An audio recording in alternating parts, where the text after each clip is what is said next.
As the Court pleases Chief Justice and Justices, I appear for the applicants. Thank you.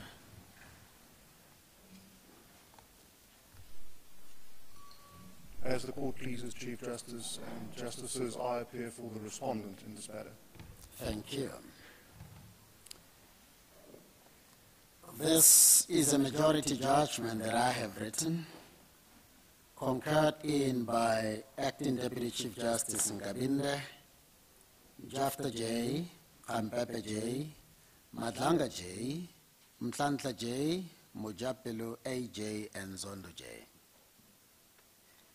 Whenever we seek to resolve disputes that have the potential to divide our people along racial lines or exacerbate pre-existing divisions, a proper context would always be essential. This is such a case. It raises a real but unarticulated question whether Afrikaans has been, in quotes, downgraded from the status of a major medium of instruction at the University of the Free State for genuine and constitutionally sound reasons, or in the furtherance of some historical and insensitive score-settling agenda. And the following remarks made by this court into language as a medium of instruction are some of the indispensable ingredients for the necessary context, and I quote. Apartheid has left us with many scars. The worst of these must be the vast discrepancy in access to public and private resources. The cardinal fault line of our past oppression ran along race, class, and gender. It authorized a hierarchy of privilege and disadvantage. Unequal access to opportunity prevailed in every domain. Access to private or public education was no exception. While much remedial work has been done since the advent of constitutional democracy, sadly, deep social disparities and resultant social inequity are still with us. In an unconcealed design, the Constitution ardently demands that this social unevenness be addressed by a radical transformation of society as a whole and of public education in particular, close quote. These truths and the demand for radical transformation apply with equal force to those of our universities where Afrikaans was the sole medium of instruction. They were exceedingly well-resourced for the exclusive or primary benefit of white Afrikaner students, and their inseparable and almost destiny-defining mandate was to develop the Afrikaans language very well. As a result, it now effortlessly and admirably fits President Mandela's poetic description of it as a language of scholarship and science. Sadly, all African universities and languages were deliberately starved of resources and capacities critical for a similar developmental agenda. Issues around language policy are as emotive as the language itself. This would be especially so where plans are afoot to effect changes that would water down the role or usage of language, particularly Afrikaans. For Afrikaans has for many years been associated with dominion or power. Those whose mother tongue it is once ruled this country. To get to the point where Afrikaans now appears to be driven to virtual extinction as a university medium of instruction was always going to give rise to disaffection, controversy, or a suspicion that a less than innocent agenda was being pursued. Extremely difficult, sensitive, and potentially divisive, as the language issue in general and Afrikaans in particular was and is bound to be for many years to come, the historical role of Afrikaans inescapably has to be confronted whenever possibilities of its use or disuse as a language of instruction are explored. After all, we come from a racially divided past to which Afrikaans was inextricably linked. It bears emphasis that though not necessarily articulated, a suspicion that Afrikaans was being unreasonably singled out for marginalization for ignoble historical reasons is always likely to lurk in the background. The use of Afrikaans is thus one of the most likely areas of fierce disputation. But, as Professor Jakes Hervel and his advisory committee said, and I quote, "That is part of the challenge of healing, reconciliation, and reparation that our society will continue to face for a considerable time to come," close quote.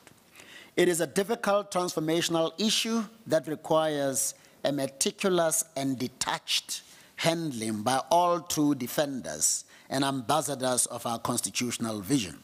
However, we all must consciously guard against the possibility of a subliminal and yet effectively prejudicial disposition towards Afrikaans setting in owing only to its past record as a virtual synonym to, open quotes, racism and racially based practices, close quotes. All of the above said, it falls to be determined whether it was reasonably practicable for the University of the Free State to retain Afrikaans as the second major medium of instruction. The meaning of reasonably practicable factors, factors that ought to inform its determination, and whether the university language policy was developed with due deference to that of the Minister of Education are some of the issues central to the decision of this court. Exercising his powers in terms of Section 3 of the Higher Education Act, the then Minister of Education, Professor Kara Asmal, developed a language policy framework for higher education institutions. That policy begins by recognizing the use of language as a potential instrument of discrimination and oppression, and sets out constitutional provisions and values that ought to inform its proper understanding and application.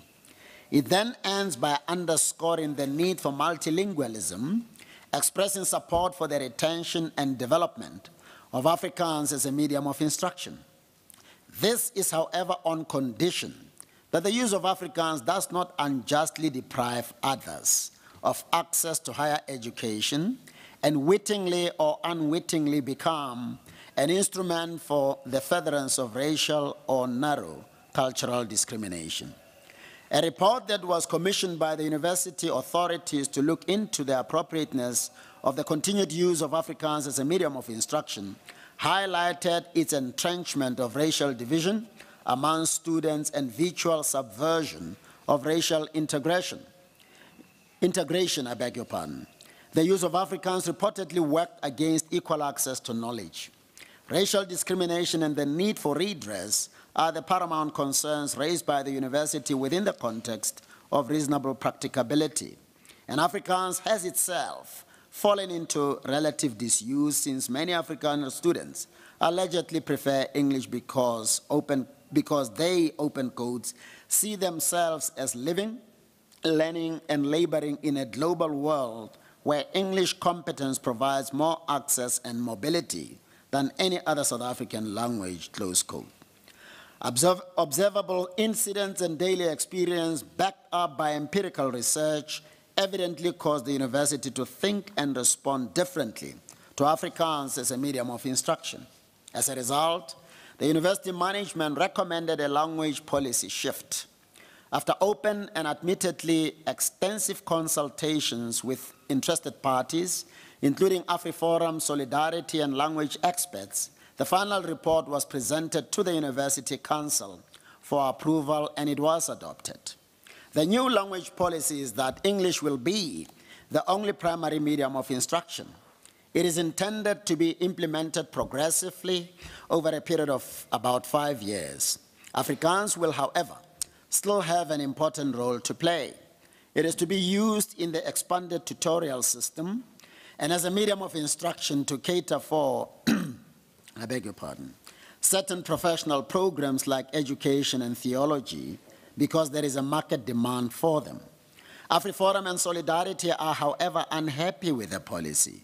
Some of their objections are that proper research was not conducted and that most white and some black Afrikaans-speaking students prefer to be taught in Afrikaans. In essence, they see no justification for the language policy shift.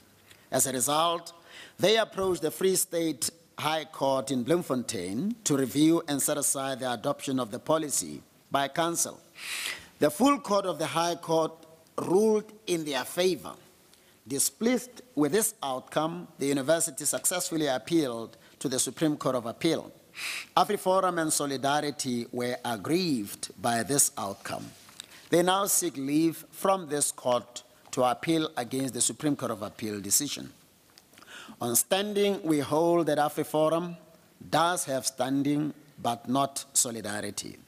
And leave to appeal is refused on the basis that it is not in the interest of justice to grant it for the reasons that follow below. Much turns on the correct meaning of the words reasonably practicable in section 29(2) of the Constitution. Every South African has the constitutional right to be taught in a preferred official language in our public institutions of learning. But access to that right is not unqualified. The overarching condition is that the fulfillment of that promise of education in a language of choice must be reasonably practicable. And what reasonable practicability means and entails, and whether the University of the Free State was entitled to adopt the new language policy, lie at the heart of this application.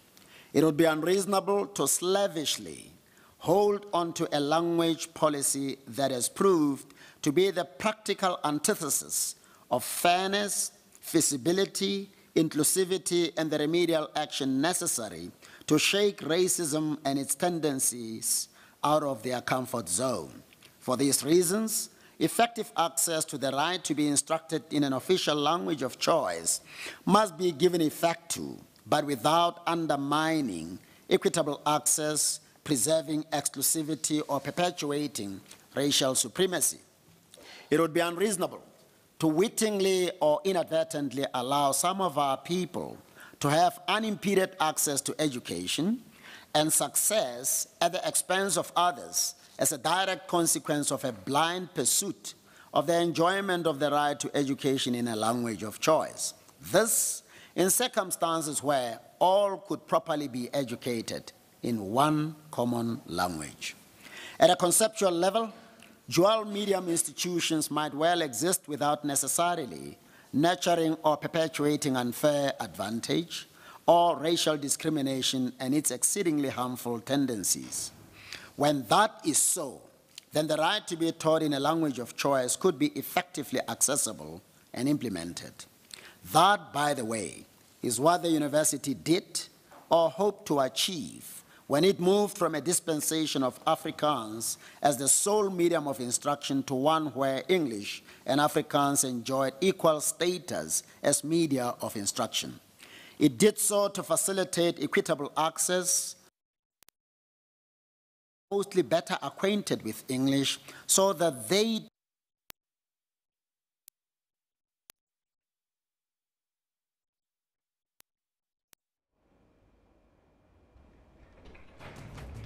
Well, currently, Justice Mogoeng is handing down the judgment on the language policy that was brought forward by AfriForum as well as Solidarity.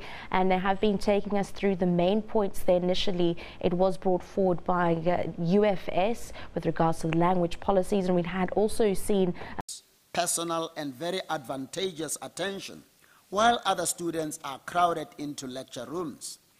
Where access, integration, and racial harmony are imperiled by giving effect to the right to be educated in an official language of choice, then the criterion of reasonable practicability would not have been met. Reasonable practicability, therefore, requires not only that practicability test be met, but also that considerations of reasonableness that extend to equity and the need to cure the ills of our shameful apartheid past be appropriately accommodated. And that is achievable only if the exercise of the right to be taught in a language of choice does not pose a threat to racial harmony or inadvertently nurture racial supremacy. That goes to practicability. The question then is, has the use of Afrikaans as a medium of instruction at the University of the Free State had a comfortable coexistence with our collective aspirations to heal the divisions of our past, or has it impeded the prospects of our unity in our diversity. Has race relations, particularly among students, improved or degenerated as a consequence of the university's 2003 language policy? If not, would it be reasonably practicable for the university to relegate Afrikaans to low-key utilization in a constitutionally permissible way?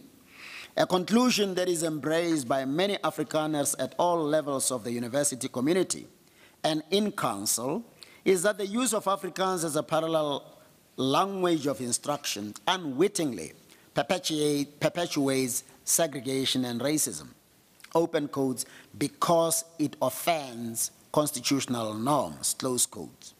The policy does not work and has lost support because many Afrikaner students prefer English, which they see as a tool of communication that would enhance their prospects of being global players.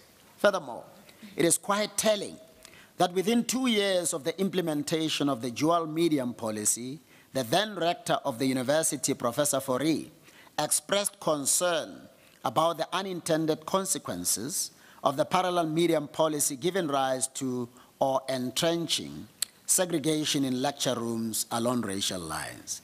He would have known whether that segregation was innocuous or toxic in its effect. Naturally, he would not have been concerned if it were not inimical to our shared constitutional vision of building a common sense of nationhood. Consistent with Professor Fourie's apparent discomfort, this policy eventually led to racial tension, and concerns were raised by both staff and students about its injurious consequences. Its counterproductive effect featured regularly in progress reports on dual medium policy implementation. Observations, daily experience, consultative processes in which Solidarity and AfriForum participated, and empirical research pointed to the need to progressively phase out Afrikaans as a medium of instruction. A particularly striking observation relates to what is not said about the need to consider all reasonable alternatives. That process would require that equitable access and the need to redress the effects of racism be taken into account in exploring all reasonable alternatives. Both Solidarity and AfriForum were involved in the admittedly transparent, inclusive, and robust consultative process. There is no suggestion that they, any stakeholder or language expert, tabled any constitutionally compliant alternative and that it was ignored. And it is hard to imagine why the university would ignore known or available reasonable alternatives in wanton disregard for its constitutional obligations, particularly when the change it is effecting takes away a pre-existing entitlement. The only reasonable deduction to make from the non-implementation of any alternative that would allow the full retention of Afrikaans as a medium of instruction is that, but for its continued use in education, theology, and tutorials, no other reasonable alternative was available for the university to consider. The university authorities, lecturers, students' intimate connection to or daily experience on campus put them at a vantage point to understand better and speak with respectable authority on the true state of affairs in their own house, in quotes. Whether white Afrikaner students have demonstrated respect for the dignity of fellow students who are black in their daily interactions over the years, and whether a credible or vital connection has been made between racially segregated classes and racial tensions alluded to, the university community would know better. Racial inclusivity and redressing the damage caused by racism and its tendencies are a critical component of the ministerial policy. The implementation of any language policy that undermines these constitutional and policy objectives has to be desisted from. And the university is in effect saying that President Mandela's worst nightmares have come to pass. The use of Afrikaans has unintentionally become a facilitator of ethnic or cultural separation and racial tension. And this has been so from around 2005 to 2016. Its continued use would leave the results of white supremacy not being redressed but kept alive and well. It is for that reason that a policy revision or intervention has since become necessary. The link between racially segregated lectures and racial tension has not been denied. While it may be practicable to retain Afrikaans as a major medium of instruction, it certainly cannot be reasonably practicable when race relations are poisoned thereby. Logic dictates that if there was a known way of addressing racial tension and other concerns relating to the use of Afrikaans as a medium of instruction, it would not only have been stated by the aggrieved parties, but also implemented. So, the challenge based on the correct meaning of reasonably practicable must fail. This then leaves us with the alternative grounded on the alleged inconsistency between the ministerial policy framework and the university policy. The university's impugned language policy is challenged on the basis that it flouts the essence of the ministerial policy and was therefore not developed subject to it. In particular, it is contended that the university's policy has strayed from the ministerial policy framework by phasing out Afrikaans as one of the two dominant languages of instruction when it should be retaining and not eroding it. That, by the way, is essentially the basis on which the High Court ruled in favor of AfriForum and Solidarity. Their full support for the retention of Afrikaans as a medium of academic expression and communication in higher education was no doubt informed by what was known and hoped for when the ministerial policy framework was developed and published. And so was the commitment to ensure that the capacity of Afrikaans to function as a medium is not eroded. That position was thus inspired by the context of that time. Would these policy provisions prevent an institution of higher learning from revising its policy and prescribing English as the only medium of instruction even when no student wanted to be taught in Afrikaans? What if racial polarization or tension has for years proved to be a direct consequence of using Afrikaans as the second medium of instruction and all reasonable endeavors to address it have failed? What if there were widely televised incidents of crass racism at the University of the Free State perpetrated by white Afrikaner students against black students or black staff members that drove a chill down the spines of well-meaning South Africans of all races? Would the university still be constrained by the ministerial policy framework from acting in line with changed circumstances and the Constitution?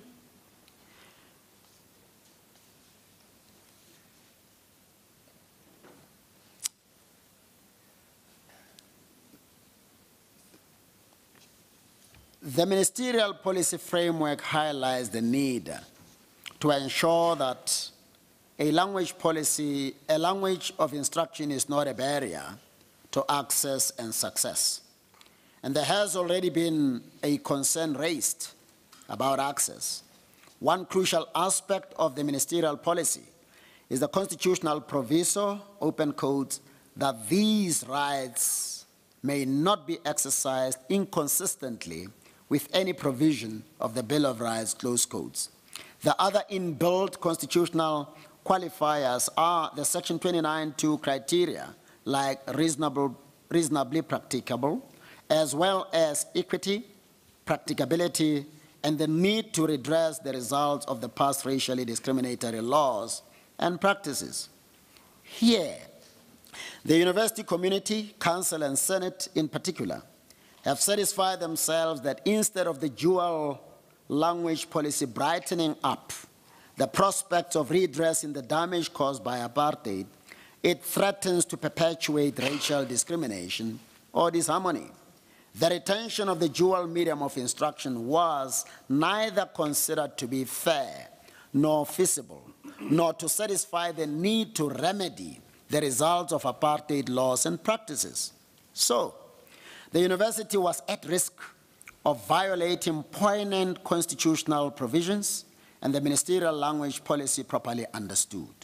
Nobody is to blame for the outturn of racially segregated lectures.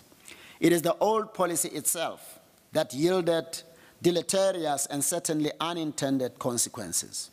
The good sought to be achieved through a parallel medium of instruction has backfired.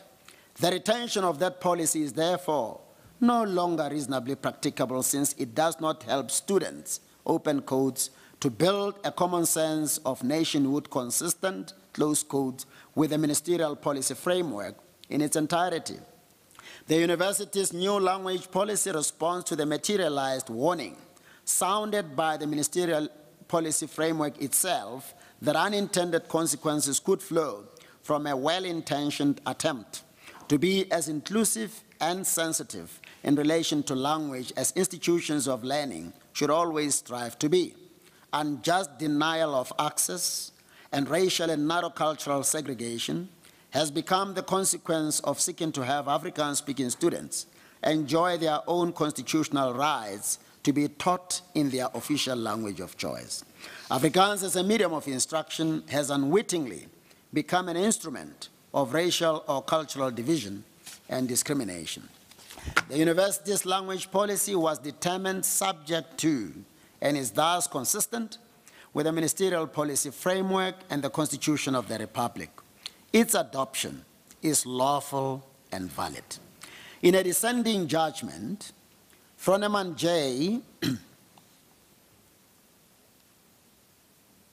Cameron J., and Pretorius A.J. concurring, took the view that the Constitutional Court ought to have set this matter down for hearing. He considered that such an approach would have enhanced the legitimacy of the outcome and better reflected the court's practice. He also would have granted leave to appeal on the basis that the applicant's case bore prospects of success and in any event concerns unfinished business under the Constitution. Froneman J. stressed the broader context in which this matter arose and pointed out that the Constitutional Court has never held that the mere exercise of a constitutionally protected language right can amount to unfair racial discrimination that would necessarily justify taking away that right. He noted that the parties do not accept the Supreme Court of Appeals' interpretation of Section 29(2) of the Constitution. He drew attention to unclear factual issues and regretted that these had not been fully ventilated. He also regretted that other institutions and organizations had not been given an opportunity to make submissions. Froneman J. closed his judgment by noting that, on the papers as they stood, he would have reserved costs and referred this matter back to the High Court so that additional evidence could be taken. He expressed his hope that the outcome of this matter will not undermine the development of languages other than African.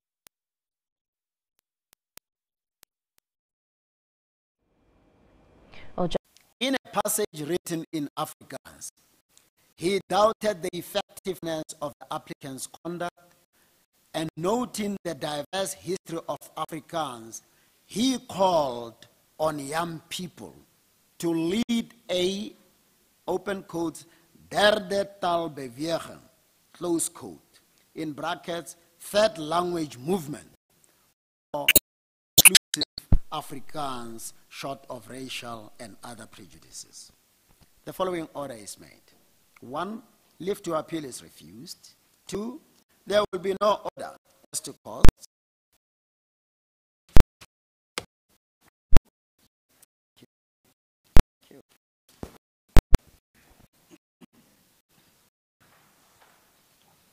I call the matter of economic freedom fighters and others, and Speaker